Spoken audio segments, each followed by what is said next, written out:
వాగ్దాన రూపమున దేవుడు వారిని ఆశీర్వదించి వాళ్ళకి ఇచ్చిన హెచ్చింపది. ఒకేసారి ఎక్కువ మొత్తంలో కానీ వదిలితే అప్పుడు ఐరన్ డోమ్ వర్క్ చేయదు, అన్నిటినీ పేల్చలేదు.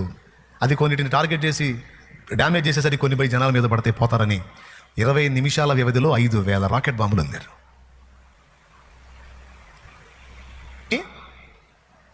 తప్పించి అవతల ప్రజల మీద గీయటానికి అదొక ఎత్తుగడ. అయినా అది చాకచక్యంగా చాలా వరకు డ్యామేజ్ చేసింది వాటిని, లేకపోతే ఇంకా ఘోర నష్టం ఉండేది ఇజ్రాయిల్లో. ఇప్పుడు ఇక పాయింట్కి వస్తున్నాయి, ఇక క్లైమాక్స్.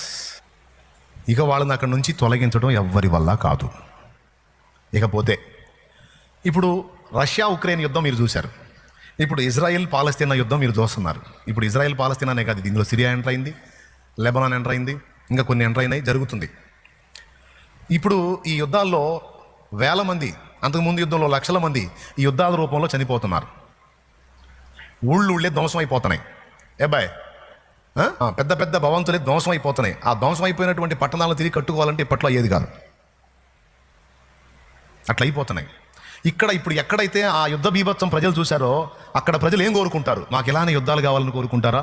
యుద్ధాలు వద్దురో మీకు దండం పెడతామని కోరుకుంటారా? ఏం కోరుకుంటారు?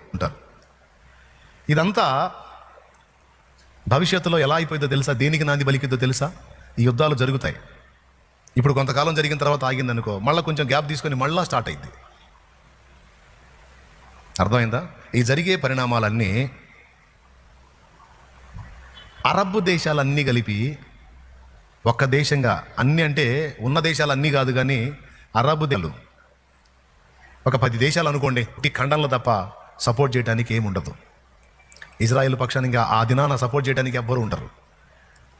అప్పుడు దేవుడే ఇజ్రాయేలు పక్షాన యుద్ధం చేస్తానన్న వాగ్దానం ఇచ్చాడు. ఇది బైబిల్లోనే ఉంది.